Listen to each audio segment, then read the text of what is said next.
En el nombre del Padre, y del Hijo, y del Espíritu Santo. Amén. Dios te salve María, llena eres de gracia, el Señor es contigo. Bendita tú eres entre todas las mujeres, bendito es el fruto de tu vientre, Jesús. Santa María, Madre de Dios, ruega por nosotros pecadores, ahora y en la hora de nuestra muerte. Amén. En el nombre del Padre, y del Hijo, y del Espíritu Santo. Amén. Puede decirse que después de la predicación de los apóstoles, nada ha tenido tanto impacto en la historia de la cristología como el arrianismo. ¿Por qué? Parece que la respuesta principal está en el hecho de que Arrio logra, con el apoyo de la misma Escritura, o por lo menos de algunos textos de la Escritura, logra situar a Jesucristo en algún punto entre Dios y el hombre. Y resulta que esta manera de presentar a Jesucristo es, llamémoslo así, útil para todo tipo de movimientos religiosos. Vamos a analizar un poco lo que sucedió después del Concilio de Nicea. Nicea se celebra en el 325. Después del Concilio de Nicea hay severas condenas contra el arrianismo. La defensa que hace Atanasio es muy convincente, es muy fuerte. Atanasio se dedicó luego el resto de su vida prácticamente a luchar contra el arrianismo. Uno al principio puede quedar impactado por este hecho. Se puede decir que Atanasio no hizo otra cosa en su vida sino pelear contra el arrianismo. Si el arrianismo hubiera quedado completamente vencido en el año 325, esa lucha de Atanasio parecería como inútil o parecería como una especie de obsesión, una especie de encarnizamiento de este hombre contra Arrio, que ya estaba muerto. Pero la verdad es que murió Arrio y fue condenado Arrio, pero el arrianismo siguió bastante vivo. El Concilio de Nicea fue fuerte. El Concilio de Nicea dijo que no solo se condenaba la enseñanza de Arrio, sino que además las obras de Arrio debían ser destruidas en su totalidad. Este mandato de Nicea se cumplió, de modo que nosotros no tenemos ninguna obra completa de Arrio en este momento. Pero el hecho de que él hubiera muerto y el hecho de que hubieran muerto sus obras no significó el final de sus ideas. Conviene aquí recordar entonces la primera, y aquí vamos con la primera de las preguntas, conviene aquí recordar por qué el arrianismo resulta tan atractivo. Es lo que podemos llamar las ventajas del arrianismo. Lo primero es lo que ya hemos dicho, el arrianismo es mucho más fácilmente compatible con el paganismo y con el judaísmo. Con el judaísmo es compatible porque Cristo queda reducido a la categoría de una especie de ángel, un ser superior, y una gran parte del judaísmo estaba dispuesto a admitir eso, ¿no? Estaba perfectamente dispuesto a admitir eso. Si ustedes miran, por ejemplo, el libro de Tobías, que por supuesto es escrito antes de Cristo, ahí se muestra el papel de un ángel que va por el nombre celestial de Rafael y por el nombre terreno de Azarías. Este ángel es el que trae grandes bendiciones a Tobit, que se había quedado ciego, a Tobías, que recibe una gran cantidad de dinero y encuentra una hermosa esposa, y luego a esa misma mujer llamada Sara. Sara era una mujer que sufría mucho porque estaba siendo atormentada por un demonio, el demonio Asmodeo. Entonces, digamos que el judaísmo estaba preparado para admitir esa clase de seres espirituales, celestiales. El paganismo está dispuesto también a mirar la divinidad como una especie de factor propio del universo, en distintas formas, ya se trate del panteísmo, ya se trate del politeísmo. Entonces, ser arriano es mucho más fácil, porque ser arriano significa estar en una menor tensión social con el pasado pagano o judío que te rodea. Lo segundo es esto: el arrianismo te quita una gran cantidad de obstáculos, no los llamemos obstáculos, llamémoslos desafíos intelectuales. Tratar de explicar que una misma persona es Dios y hombre es muy difícil. tratar de explicar cómo es eso de que Cristo es Dios, el Padre es Dios, pero no son dioses, es muy difícil. Esa clase de argumentación requiere considerable armamento filosófico y para algunas personas nunca resulta del todo convincente. Así, por ejemplo, el judaísmo y el islamismo han tenido grandes intelectuales y para ellos ningún argumento es convincente. Si tú dices que alguien, además del Dios eterno e invisible, es Dios, evidentemente estás cayendo en un politeísmo, estás atentando contra el primero y más importante de los mandamientos. El Señor nuestro Dios es solamente uno. Entonces, la doctrina que vamos a llamar aquí doctrina católica es una doctrina difícil de explicar y una doctrina difícil de defender. Y por consiguiente es mucho más sencillo ser arriano. Es mucho más sencillo ser arriano en el siglo IV, en el siglo V, en el VI, en el VII, en el VIII y en el siglo XXI. Es mucho más sencillo ser arriano. Tiene sus ventajas. Entonces, ¿qué sucedió después de Nicea? Pues sucedió que estas condenas se quedaron como letra muerta en muchos lugares. Sucedió que estas condenas no tuvieron efectividad en muchos lugares. Sucedió que de hecho se siguieron enseñando, se siguieron propagando, y recuerde que estamos en una época en la que el poder político y el poder religioso van muy de la mano. Entonces lo único que se necesitaba era un emperador que fuera arriano. Un emperador arriano quería que hubiera obispos arrianos y que hubiera religión arriana, porque para los emperadores era muy conveniente que hubiera una misma religión. El tener una misma religión, el tener un mismo idioma, el tener unas mismas costumbres, el tener una misma tierra, todo eso ayuda para que tú tengas también un mismo emperador. Entonces, quiere decir que los emperadores van a luchar en este sentido. Si tú miras finales del siglo IV, te encuentras con que hay una mayoría de obispos arrianos. Hubo un tiempo a finales del siglo IV, de hecho, Nicea pues es comienzos del siglo IV, año 325. A finales del siglo IV, la mayor parte de los obispos eran arrianos. Los conflictos que se presentan son muy fuertes, muy fuertes. Un ejemplo de esos conflictos lo encontramos en la ciudad de Milán. Resulta que el emperador es arriano y el emperador manda orden de que los templos de los cristianos sean entregados a los arrianos. La catedral de Milán entonces, donde era obispo el gran Ambrosio, la catedral de Milán se supone que debe cumplir con ese mandato, se supone que debe entregarse a los arrianos, pero Ambrosio no está dispuesto a entregar la catedral a los arrianos. Ahí se presenta conflicto, hay muertos. De hecho, hubiera podido morir el mismo Ambrosio, no murió, obviamente. Hubiera podido morir el mismo Ambrosio. Es decir, esto demuestra la fuerza que tenía el movimiento arriano y esto demuestra cómo el catolicismo o el pensamiento católico en ese momento era minoría.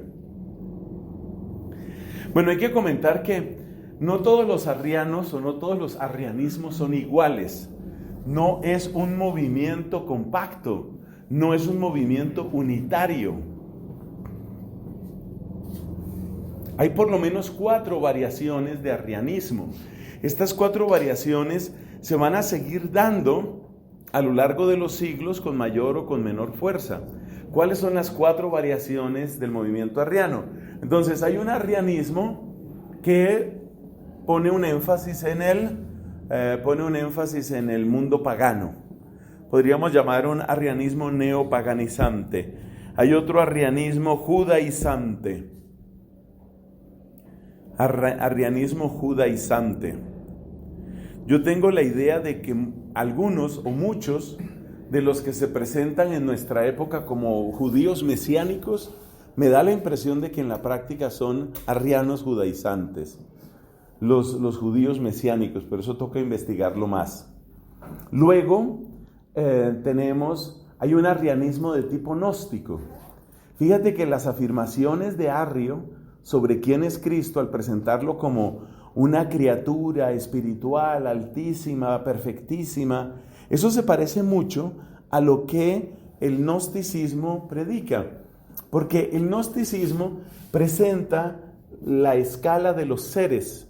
El gnosticismo presenta que está el mundo puramente material, corporal, el mundo apegado a las cosas de esta tierra, lo terrenal.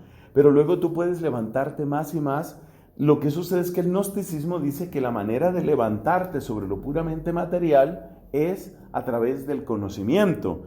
Bien sabemos, la palabra gnosis, escrita con una G inicial, quiere decir conocimiento. Entonces, a medida que tú vas adquiriendo mayor conocimiento, tú te vas levantando sobre ese pensamiento puramente material, puramente corporal, terrenal. Te vas levantando y vas siendo una criatura más y más espiritual. Dentro de ese esquema gnóstico, el protagonista o los protagonistas son fundamentalmente los maestros. El maestro, el iniciado, es el que tiene el conocimiento. Si tú tienes un gran conocimiento, si tú abundas en el conocimiento, este conocimiento místico, este conocimiento, esta sabiduría oculta, este secreto, si tú tienes ese conocimiento, entonces tú puedes ascender más. Por supuesto, el gnosticismo va a tener su propia cristología. ¿Cuál va a ser la cristología propia del gnosticismo?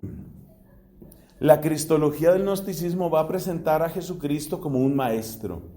Es un maestro, es un iniciado. Es uno que tiene una luz muy alta.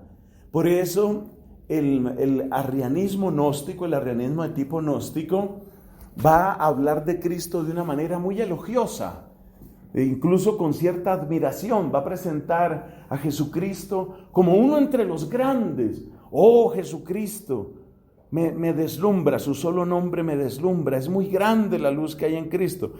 Usted sabe, diría otro, ¿no? El demonio es capaz de soltar elogios con tal de robar la fe, ¿no? Entonces, el arrianismo gnóstico presenta a Cristo como ese gran maestro, ese increíble maestro, y sin embargo, pues obviamente no es Dios. Obviamente Dios no es. Entonces hay arrianismo neopagano, hay arrianismo judaizante, hay arrianismo gnóstico, y hay otro tipo de arrianismo que también lo tenemos por aquí, que es el arrianismo pelagiano. El pelagianismo con el que tuvo que batallar San Agustín, es un arrianismo que hace énfasis ¿en qué? Hace énfasis en el papel del ser humano para ascender. En la gnosis, el ascenso es a través del conocimiento. En el pelagianismo, el ascenso se da a través de ¿qué? A través de la virtud conquistada. Entonces, tu esfuerzo, tu manera de esforzarte, tu manera de trabajar en ti mismo, tu manera de perfeccionarte, te va llevando a una altura más y más y más grande. Y de esa manera, pues tú vas ascendiendo. Entonces, ¿quién es Cristo en la versión pelagiana? Cristo es fundamentalmente un modelo. Es un modelo. Resumamos estos 4 arrianismos. ¿Quién es Cristo en cada uno de estos arrianismos? En el arrianismo neopagano, Cristo es una divinidad o una semidivinidad. Es un dios o un semidios, obviamente con minúscula. En el arrianismo neopagano, Jesucristo es un dios, un diosecillo, uno entre muchos dioses, o es un semidios. En el arrianismo judaizante, ¿quién es Cristo? Es una especie de ángel. Es una especie de ángel. Es una criatura altísima que se ha presentado entre nosotros, más o menos como Rafael en el libro de Tobías. Los testigos de Jehová a veces hablan así. Dentro del arrianismo judaizante hay que presentar a los testigos de Jehová. Para ellos, Cristo es ese. Por eso ellos dicen que cuando el libro de Daniel habla de Miguel, ese Miguel, que es como un ángel, ese Miguel es Jesucristo. Entonces, para los testigos de Jehová, Jesucristo es el mismo ángel Miguel.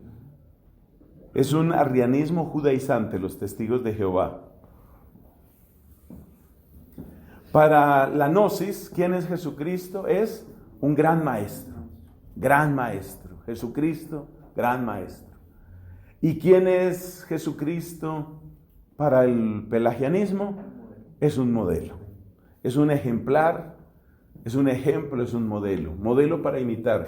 Y a medida que voy trabajando en mí mismo, a través del esfuerzo, la perseverancia, entonces yo voy subiendo. Cuídate, Cristo, que para allá voy. Entonces voy subiendo en la virtud. Ese es el arrianismo. Usted se da cuenta, por estas expresiones, usted se da cuenta que el arrianismo se puede casar casi con cualquier cosa. Usted puede casar el arrianismo casi con cualquier cosa. Y eso precisamente explica la manera tan persistente como el arrianismo se ha mantenido a lo largo de los siglos. Lo vamos a encontrar también en nuestra época. Bueno, entonces hay variedades en el arrianismo. Vamos a mencionar entonces los elementos comunes. Dentro de toda esa variedad hay elementos comunes, sí los hay. Evidentemente no hay un magisterio común.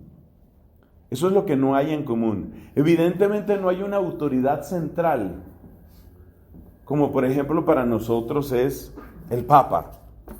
No, evidentemente para ellos no existe una autoridad común. Eso no existe. Entonces, ¿qué existe para ellos? ¿Qué es lo que tienen en común?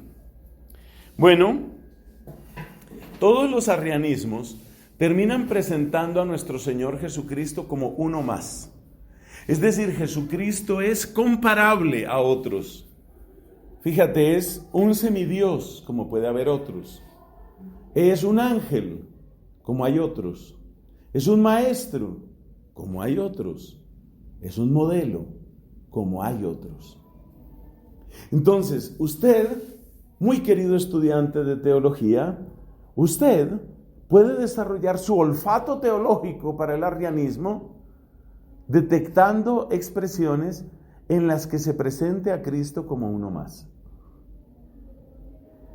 Todo aquel que presente las religiones como más o menos equivalentes unas con otras, ya usted empieza a sentir, esto tiene olorcito, esto le echaron esencia de arrianismo. Tiene cierto, ya usted empieza a detectar. ¿Por qué? Porque el arrianismo va a presentar a Jesucristo como uno más. A pesar de que lo exalte, a pesar de que te diga que es sublime, que es grande, que es un gran maestro, que es una gran luz, que a pesar de que incluso lo mencione como incomparable, en el fondo lo que está diciendo es que sí es comparable. ¿Comparable a través de qué? Pues a través de lo que cada uno presenta. Entonces, por ejemplo, en el gnosticismo, yo puedo ser como Cristo. ¿Cómo puedo ser como Cristo? Pues si yo crezco en el conocimiento, a medida que yo profundizo en los secretos de la vida. Por eso en el gnosticismo va a ser muy importante la palabra secreto. Prácticamente todos los grandes hits, todos los grandes éxitos en medios de comunicación, en publicaciones impresas, que hablen del secreto, te vamos a presentar el secreto, voy a unos retiros del secreto, se está vendiendo el libro del secreto, la película del secreto, todo lo que sea secreto, ya usted, inmediatamente usted dice, esto me huele a arrianismo. Gracias a Dios no perdí mi plata en la Universidad Santo Tomás. Esa platica no se perdió. Ya puedo identificar que hay arrianismo. Entonces el arrianismo siempre me va a presentar a Jesucristo como uno más. A pesar de que lo elogie, a pesar de que lo exalte, finalmente es uno más. Segundo, todo arrianismo va a enfatizar más la doctrina que la obra de Cristo. Lo que me interesa es lo que Cristo enseñó, lo que Cristo dijo. lo que Cristo presentó. Incluso cuando se habla de un modelo, el arrianismo presenta ese modelo, ¿de qué manera? Presenta ese modelo como una especie de molde al que yo debo asemejarme. Entonces yo debo observar. Por eso, aquí viene lo segundo. Ustedes dirán que yo estoy en guerra contra todo el universo. Pero miren, lo segundo, cuando se hace demasiado énfasis en el Jesús histórico. Cuando se hace énfasis en el Jesús histórico, se hace énfasis en el modelo. ¿Qué es lo que nos dice el Jesús histórico? A ver, ¿cómo es el Jesús histórico? Pues el Jesús histórico es comprometido con la causa de los pobres, el Jesús histórico no tiene miedo frente a las autoridades, el Jesús histórico es un rebelde. ¿Para qué se dice todo eso? Evidentemente para que nosotros encontremos en Jesucristo nuestro modelo. Entonces, es muy importante esto. Hay un énfasis en la doctrina. Donde más se nota, por supuesto, es en el gnosticismo. Usted recuerda que nosotros empezamos este curso con una afirmación muy importante. La soteriología es el criterio para la cristología. La soteriología nos habla de la salvación. Nosotros no fuimos salvados por una idea brillante de Jesucristo. Nosotros no fuimos salvados por una frase sabia de Jesucristo. Nosotros no fuimos salvados por una doctrina original de Jesucristo. Nosotros no fuimos salvados por una teoría preciosa de Jesucristo. Nosotros no fuimos salvados por un conjunto de principios de vida. Todo esto que he mencionado, ¿qué son? Conocimientos, gnosticismo. Entonces, cuando aparece Cristo como el que ha dado esa frase maravillosa, ese pensamiento precioso, esa teoría, cuando se presenta todo eso, estamos frente a un gnosticismo. Es el énfasis en la doctrina. Entonces, soteriología, ¿cómo fuimos salvados nosotros?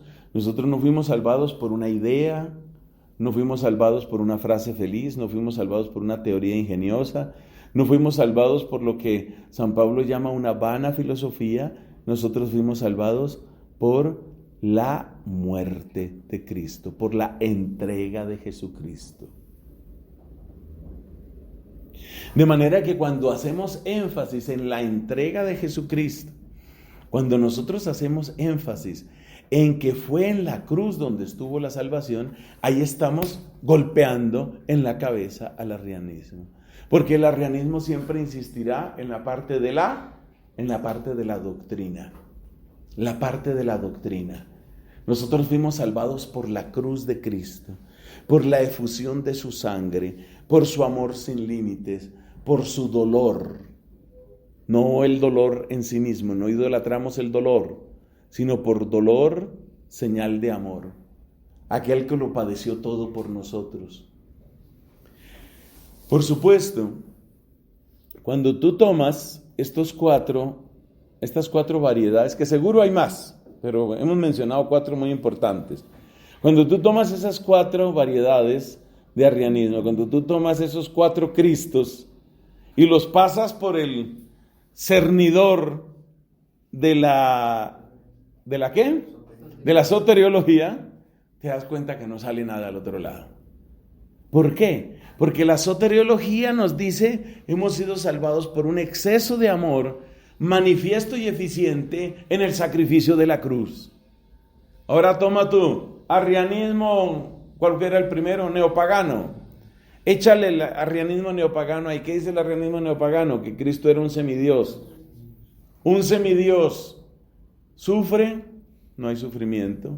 El sufrimiento es apariencia. Un ángel. En el libro de Tobías hay una frase impresionante por allá en el capítulo 13 o 14 de Tobías, parece que es el 13. Cuando el ángel Rafael revela su verdadera identidad a Tobit, a su hijo, no sé si está ahí también la esposa Sara, cuando el ángel revela su identidad, Una cosa que dice, que es de las frases que hay que agradecerle al Antiguo Testamento, es esta. Rafael dice, yo soy el ángel Rafael, uno de los 7 ángeles que están en la presencia y ven el rostro de Dios. Y dice, cuando ustedes me veían comer, eso era solo apariencia. Y la palabra bendita está. Era solo apariencia. Si Jesucristo es un ángel, cuando Cristo come, es apariencia. Pero el problema no es tanto la comida. Cuando Cristo sufre, es apariencia. Cuando Cristo dice, mi alma está triste hasta el punto de la muerte, es apariencia. De hecho, la sangre de sus llagas es apariencia. Por eso usted se va a dar cuenta que hombres tan grandes como Ignacio de Antioquía a comienzos del siglo II o Ireneo de León a finales del siglo II dicen no es apariencia. Y aquí entiende usted la frase maravillosa de San Ireneo de León, obispo y parece que mártir. Qué cosa que estamos en el siglo XXI y todavía no hay certeza, ya no sé cómo era eso, de si murió o no murió mártir San Ireneo. La opinión mayoritaria es que sí. Entonces San Ireneo dice, tiene su frase maravillosa. ¿Cuál es su frase maravillosa? Caro cardo salutis. La carne es el cardo. Cardo, ¿qué significa en latín? El quicio, la bisagra, el eje central. La carne, la verdad de la carne de Cristo es el eje central, salutis, de la salvación. ¿Qué quiere decir eso? Entonces tú echas en el cernidor de la soteriología, tú echas el ángel ese del arrianismo judaizante. ¿Qué te sale? No sale nada. ¿Por qué? Porque tenemos la frase de Tobías, ¿no? Esa frase de Tobías yo la quiero tanto, porque resulta que ustedes encuentran en el Evangelio según San Lucas, ustedes encuentran que Cristo resucitado se aparece.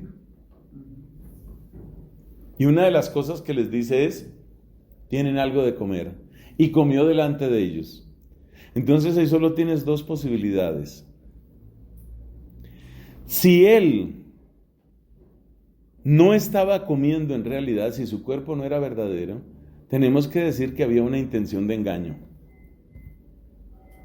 Si él comió en verdad, quiere decir que el mismo cuerpo con el que murió en la cruz es el cuerpo que resucitó.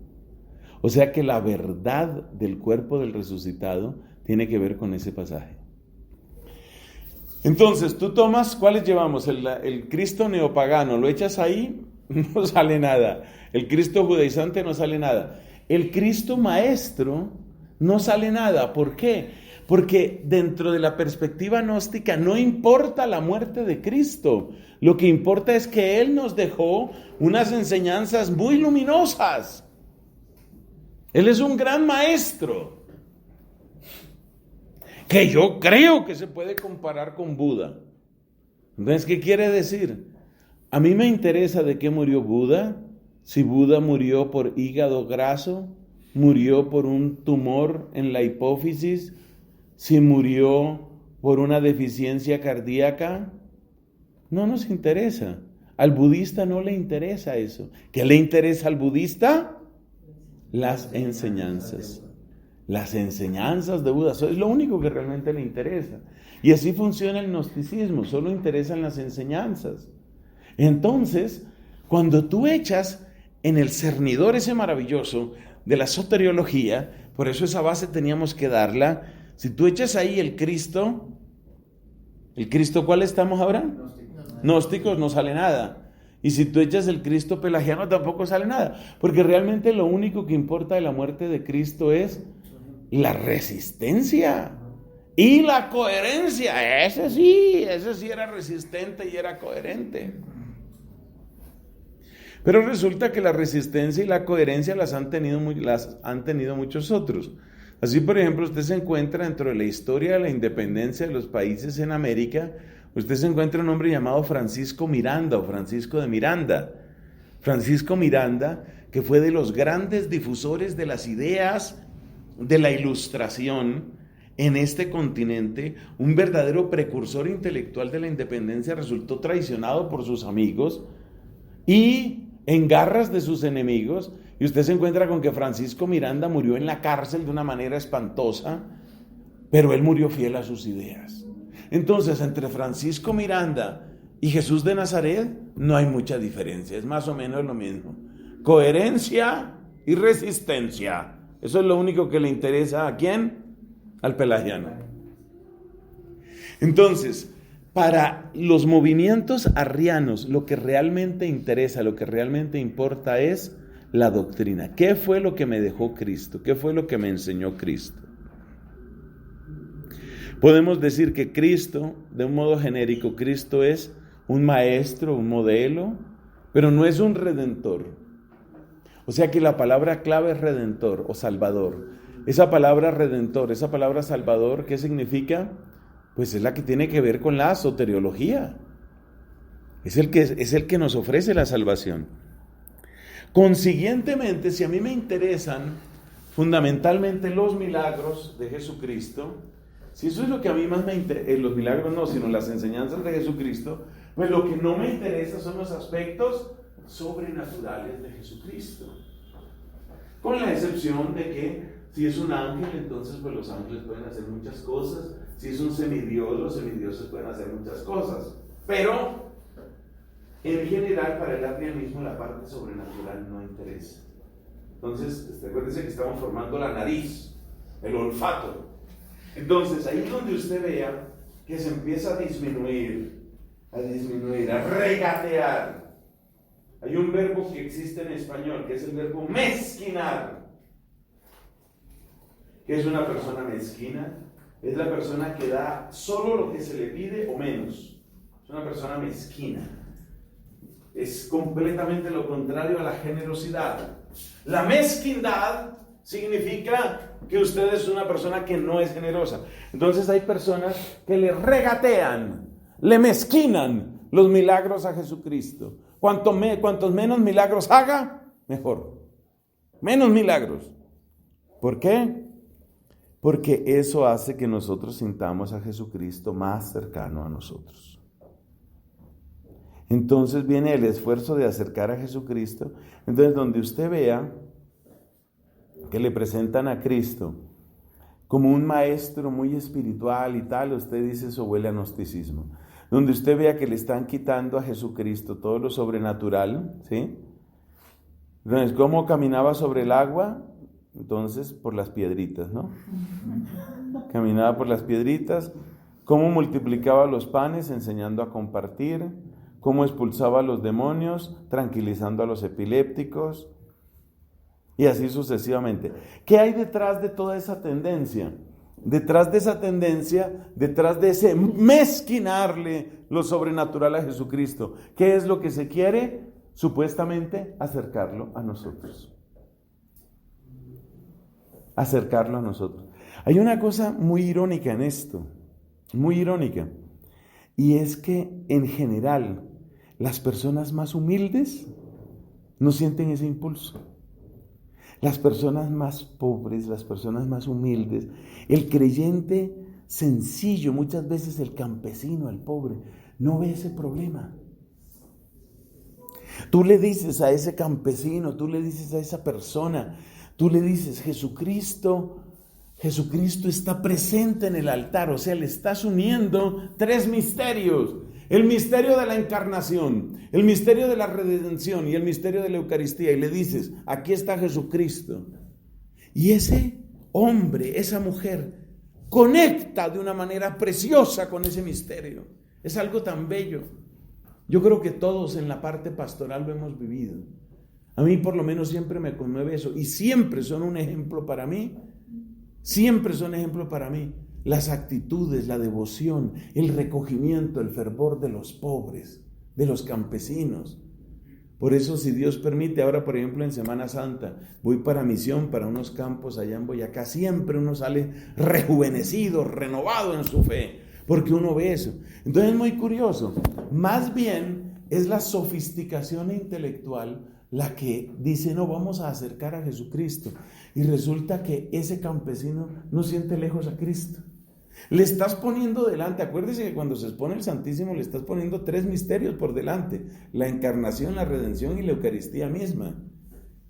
¿Y quién de esos viejitos, viejitas, pobres, campesinos, desplazados, quién de ellos dice, ay, tan lejos que está Cristo? No, ellos lo sienten cercano y le hablan con cariño. Por ejemplo, le dicen, aquí en regiones de Colombia todavía se usa esa expresión, nuestro amo. Lo hablan así, nuestro amo. Qué cosa tan linda, lo sienten cercano, ellos lo sienten lejano. Pero entonces ahí se da cuenta uno que esos intentos de, entre comillas, acercar a Jesucristo, esos intentos en realidad es un Cristo que se parezca a mis pensamientos, que quepa en mi cabeza, como ese humilde campesino, como ese labriego humilde, como esa viejecita bendita. No necesita que Cristo le quepa en la cabeza, sino quiere que le quepa en el corazón. Entonces esa persona no tiene ese problema. Entonces, síntoma claro del arrianismo: el arrianismo disimula, ¿cierto? Desprecia o niega lo sobrenatural, los grandes misterios de Cristo. Entonces usted se da cuenta que nuestro pueblo pobre no tiene ningún problema en decir que la Virgencita, antes del parto, en el parto y después del parto, su reverencia, y no tienen ningún problema con eso. Tienen esa fe hermosa, esa fe sencilla, esa fe profunda, bonita. En cambio, el otro trata de quitarle el milagro de la concepción inmaculada. Bueno, esa es la de la Virgen, la concepción milagrosa de Cristo en el seno de la Virgen. Quiere negarle los milagros a Cristo y quiere negar, por supuesto, la resurrección. Pero esos son intentos de acercar a Cristo, pero ¿acercarlo a dónde? A mis ideas, que Cristo quepa en mis ideas, que esté aquí dentro de mi cabeza. Cuando a uno se le quita esa presión de que Cristo esté dentro de la cabeza de uno, entonces uno es mucho más libre. Eso no significa que no podamos pensar el misterio. Yo no sé si fue en esta clase donde dijimos que un misterio no es una muralla, un misterio es un pozo. El misterio no significa que no se entiende, sino que es infinito de entender. Yo no sé si esa frase la dijimos aquí. Si no la dijimos, escríbala, que esa le va a servir más o menos hasta que usted pierda la conciencia en su última agonía. Entonces, un misterio no es algo imposible de entender, sino infinito de entender. Entonces, nosotros no estamos aquí difundiendo una especie de cristianismo, no estamos hablando aquí de un cristianismo, ¿cómo describirlo? Un cristianismo, ¿cómo es que dicen esto? De fe de carbonero.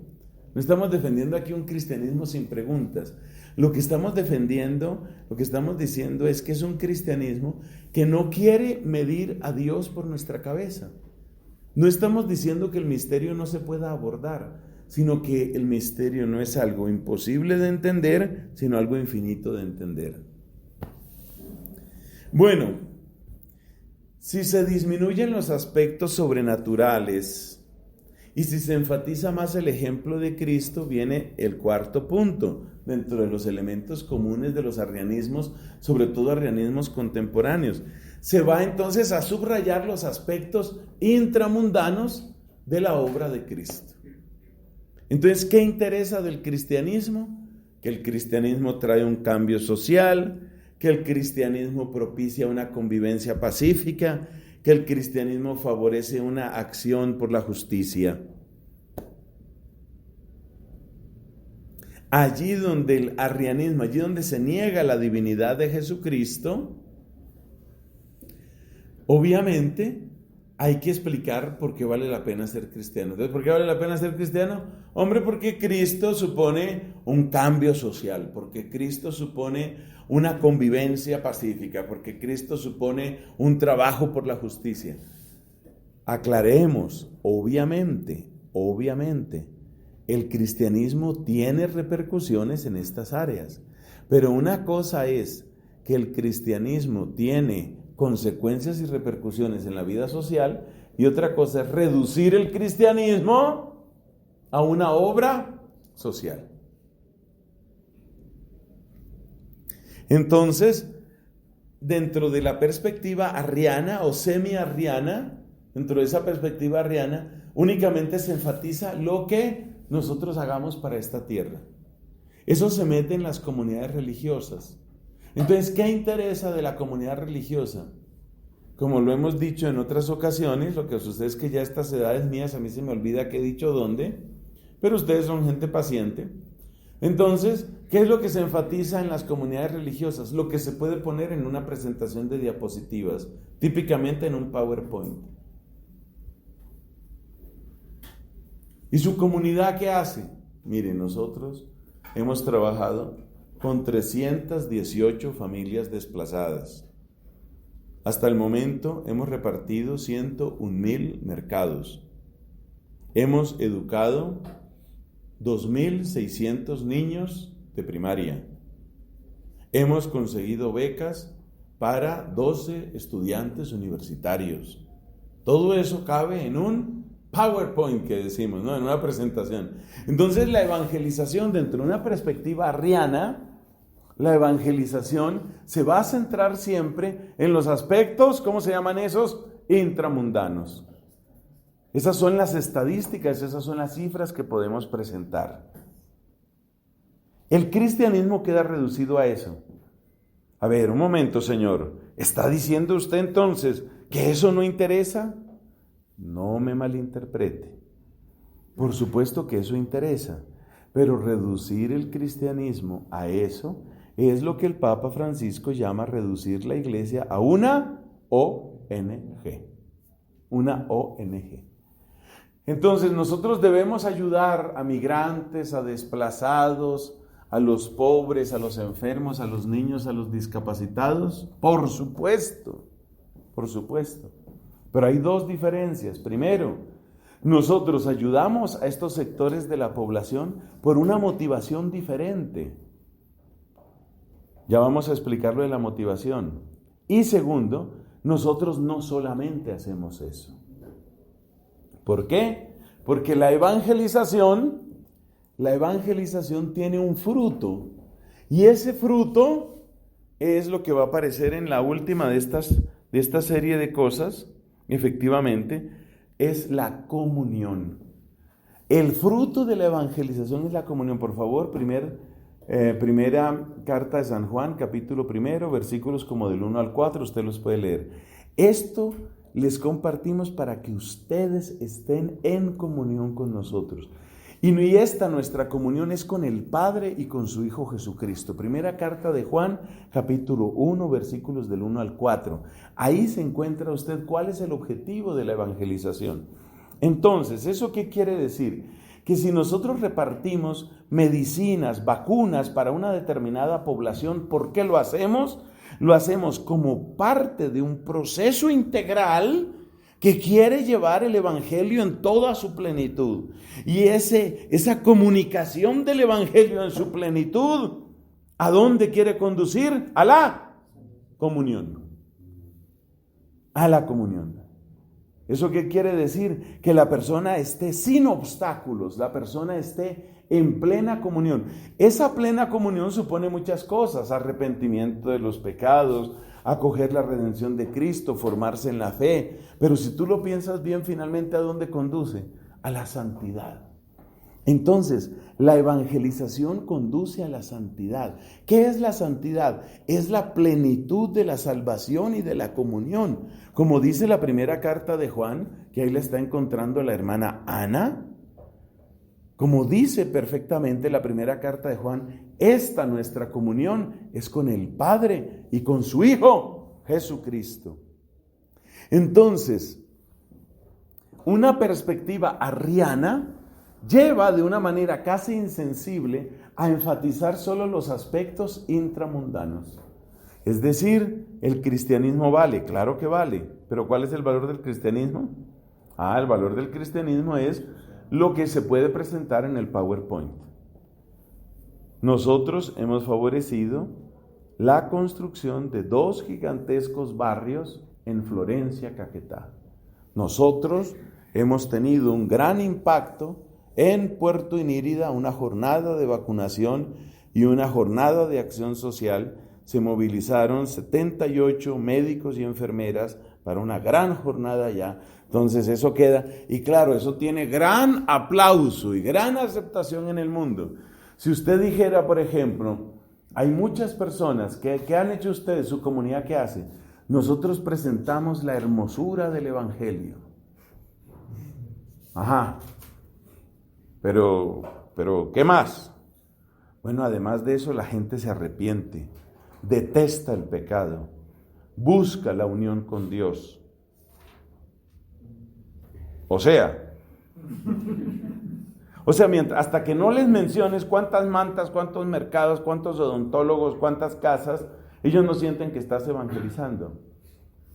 Entonces, ¿nosotros hacemos lo mismo que muchas ONGs? Pues sí, como iglesia lo hacemos, pero lo hacemos por un motivo diferente, porque para nosotros es una parte integral, ¿cierto? Una parte integral de la obra de evangelización, y por eso mismo no es lo único que hacemos. Eso no es lo único que nosotros hacemos.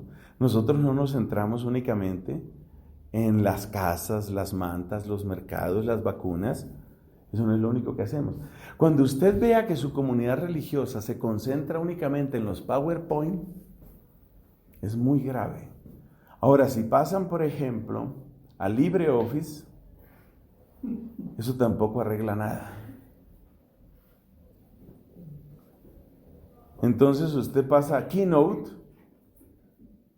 tampoco ha arreglado nada. Entonces, ¿qué quiere decir eso? Que el arrianismo presenta estos rasgos comunes. En resumen, el arrianismo resulta muy atractivo desde siempre. ¿Por qué? Porque si aquí está, aquí está el hombre, aquí está Dios.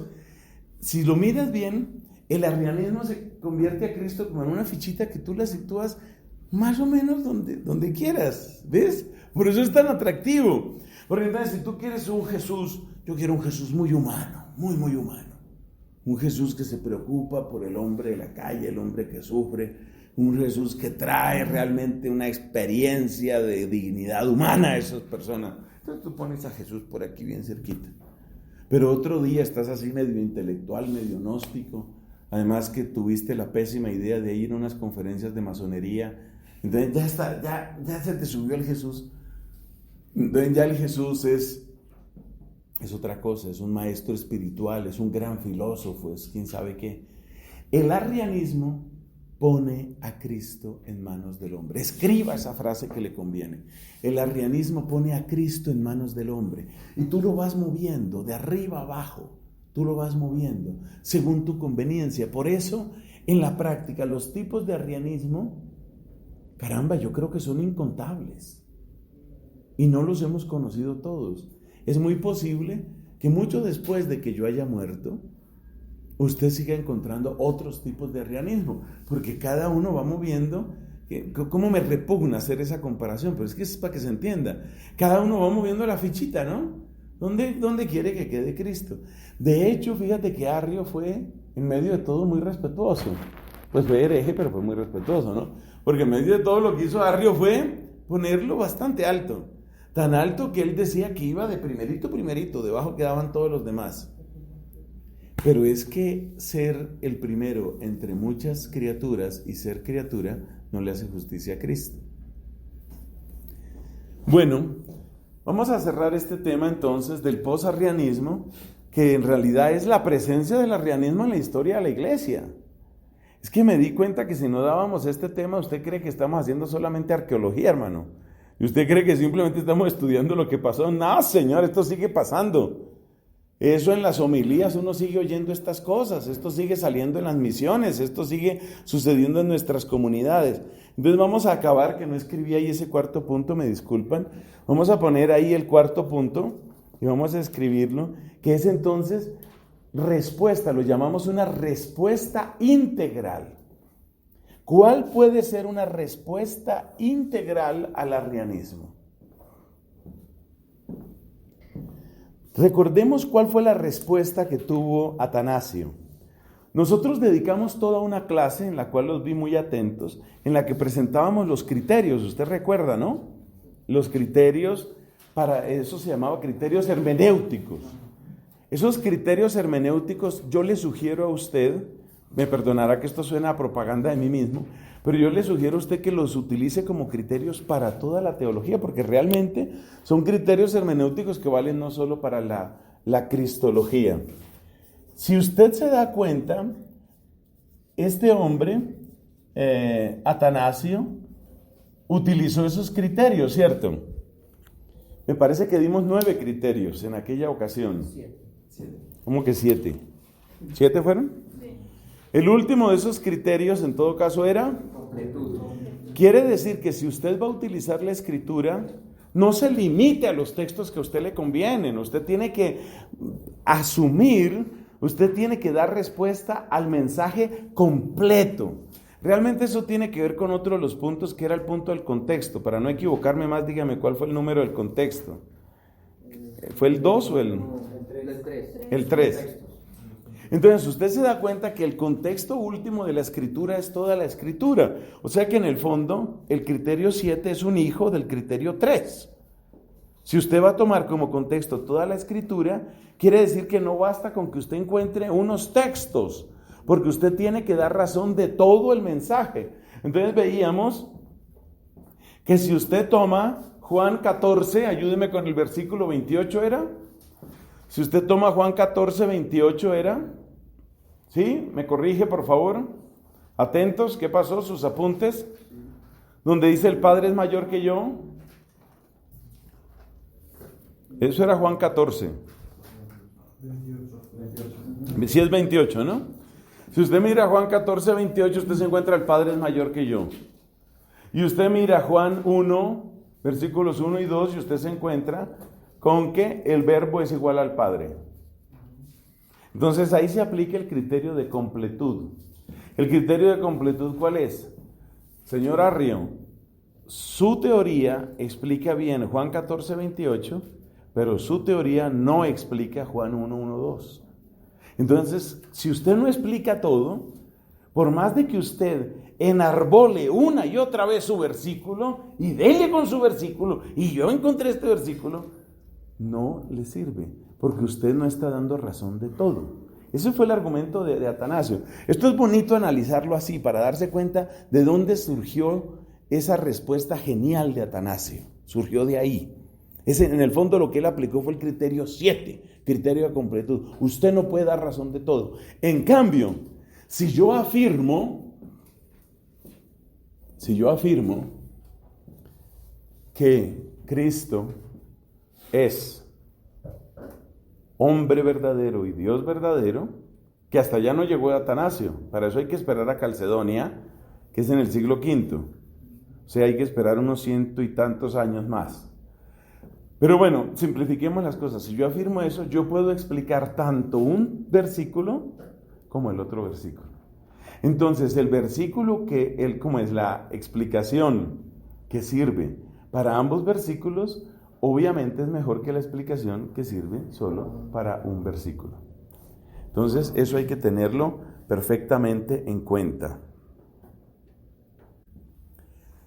¿Qué respuesta integral podemos darle al arrianismo antiguo o moderno? He tratado de sintetizar en lo que yo llamo 3 fases la respuesta integral al arrianismo. Una la llamamos la fase soteriológica, que va a resultarles muy familiar a ustedes, porque estamos hablando de esto desde el primer día de clase. Otra la llamamos la fase bíblica y otra la llamamos la fase autocrítica. Estamos tratando de dar una respuesta que sea integral. Bueno, la fase soteriológica. La fase soteriológica va a intentar demostrar que la gravedad del pecado requiere una respuesta que es de escala divina. Ese es el propósito de la fase soteriológica. La seriedad del daño causado por el pecado requiere una respuesta que es de escala divina. Este es el argumento más conocido. Este lo hemos oído algunos desde la primera comunión. Entonces, la fase soteriológica, ¿qué partes tiene? Primero, mostrar la gravedad y la extensión del pecado. O sea, el pecado no es una tontería. El pecado produce ruina, muerte, frustración. El pecado marchita, destruye, seca, anula, contradice. El pecado humilla, rebaja, tortura, agrede. Eso es lo que queremos decir. Entonces, hay que percibir la gravedad y extensión del pecado. Una vez que se percibe la gravedad del pecado, viene la segunda parte dentro de esta fase. Nos damos cuenta de que hay una necesidad irreducible de salvación. Es decir, que la salvación no puede venir por un conocimiento, ni puede venir por un esfuerzo de la voluntad. Ningún esfuerzo de nuestra mente, ningún propósito de nuestra voluntad es suficiente para vencer el pecado. Esa es la necesidad irreducible de la salvación y por lo tanto de la profundidad de esa salvación. Es ahí donde entra el lenguaje de la comunicación de la gracia. Necesitamos ser salvados por gracia, como lo dice la Escritura. Entonces hay que percibir esa salvación y que esa profundidad toca hasta las raíces más profundas de nuestro ser. ¿Por qué es importante hablar de las raíces más profundas de nuestro ser? Porque eso significa que tenemos que ser recreados, tenemos que ser rehechos, tenemos que ser, se nos tiene que volver a hacer. Y esto es muy importante, porque cuando hablamos de que es necesario volvernos a hacer, entonces la redención conecta con la creación. Nosotros somos criaturas, Dios nos hizo. Si nosotros somos criaturas, pero necesitamos ser rehechos, necesitamos ser recreados, entonces la escala de la redención es una escala divina. El nivel de reparación llega hasta el fondo mismo de nuestro ser. Necesitamos ser recreados. Necesitamos ser hechos de nuevo. De hecho, así lo afirma la Biblia, ¿no? Dice, somos nuevas criaturas. Entonces, hay que percibir esa profundidad de la salvación. Cuando se percibe la profundidad de la salvación, uno se da cuenta que la salvación no puede venir de un ser humano ni puede venir de criatura alguna, porque ningún ángel es creador. Si el nivel, yo de usted escribiría esa frase que no me quedó escrita ahí, si el nivel de la redención es el nivel de la creación, el Salvador tiene que ser Dios. Eso responde al arrianismo de una manera frontal y contundente. Si el nivel de la salvación es el nivel de la creación, el Salvador tiene que ser Dios. Ahí no hay nada que hacer. No hay nada que hacer. Entonces se trae esa claridad sobre la redención. Esa es lo que llamamos la fase soteriológica. Luego la fase bíblica. ¿La fase bíblica cuál es? Mire, hay que explicar la singularidad de la Escritura. Es decir, la Escritura, la Sagrada Escritura no es comparable a ninguna otra Escritura sagrada. No es comparable al Corán, no es comparable a las 8 verdades del budismo, no es comparable a los aforismos de Confucio, no es comparable a los Vedas del hinduismo. ¿Por qué? Porque resulta que esta es la única literatura nacional que no exalta a la nación. Es absolutamente única la Escritura. La Escritura es un escrito nacional que no exalta a la nación, sino que solo exalta a Dios. ¿Por qué eso es importante? Porque eso nos prepara para la afirmación fundamental de la fase bíblica, que es que Cristo no es como otros. Si la Escritura no es como las demás Escrituras, si la Sagrada Escritura que llamamos nosotros, si la Sagrada Escritura no es como ninguna otra Escritura, entonces Cristo, hacia quien apunta toda la Escritura, no es como ningún otro. Ese es el argumento bíblico. Luego hay que presentar el énfasis objetivo en la dolorosa pasión para darnos cuenta que la salvación que Cristo nos trae no es un conjunto de recomendaciones, no es un conjunto de conocimientos, sino que es una obra. Y esa obra se obtiene en la verdad y en la realidad de un sufrimiento, con lo cual descartamos todos los arrianismos tipo nueva era, tipo gnosticismo, tipo neopaganismo, todo eso queda descartado. Observa que aquí quedan descartados todos los arrianismos, todos esos arrianismos que tienen pretensiones de superioridad, y aquí quedan descartados en la fase soteriológica, quedan descartados todos los arrianismos que tienen una pretensión de humanidad. Estos son como arrianismos descendentes, tipo pelagianismo, por ejemplo, yo imito a Cristo, Y estos son arrianismos que podemos llamar ascendentes, que presentan a Cristo como en lo alto, pero realmente es algo falso. Entonces, la fase bíblica me muestra lo propio de Cristo y por supuesto viene una hermenéutica completa de los textos, de lo cual ya hemos hablado. Y por último, mis hermanos, lo que llamamos la fase autocrítica. Entonces, por ejemplo, oiga, usted que niega tanto milagro, ¿usted por qué niega los milagros? ¿Se ha puesto a pensar? ¿Usted por qué niega lo sobrenatural? O sea, ¿cuál es el problema suyo con lo sobrenatural? Al hacer esa fase autocrítica, usted va a descubrir que seguramente usted está negando los milagros porque usted está imbuido, usted está contaminado de una filosofía que se llama neopositivismo. Usted está metido de cabeza, usted está imbuido, usted está realmente lleno, repleto, colmado de positivismo o de neopositivismo, y entonces es el neopositivismo el que habla por su boca. Cuando usted dice que no hay milagros, eso no es por la Biblia o no la Biblia, eso es porque usted tiene una filosofía neopositivista. Entonces, hágale una crítica, autocrítica, hágale una crítica a su positivismo, a su neopositivismo, hágale una crítica a su pelagianismo o a su lo que sea, a su voluntarismo, y usted se dará cuenta que usted no tiene dificultad en admitir, no hay en realidad dificultad en admitir aquello que nos habla de la divinidad de Jesucristo en la Biblia. Entonces, ¿cómo se responde? ¿Qué considero yo que es una respuesta integral a los arrianismos de antes y de ahora? Creo que es esta combinación. A algunos arrianismos les sirve más una cosa, a otros más otra. Para tratar una respuesta integral hay que ver todo esto. Fase soteriológica, para darnos cuenta que sí necesitábamos que el Redentor fuera Dios. Fase bíblica, para que nos demos cuenta que su humanidad es real y su sacrificio es real. Y fase autocrítica, para que no sea una vana filosofía la que oscurezca nuestros ojos. Gloria al Padre, al Hijo y al Espíritu Santo. Muere en el principio, ahora y siempre, por los siglos de los siglos. Amén.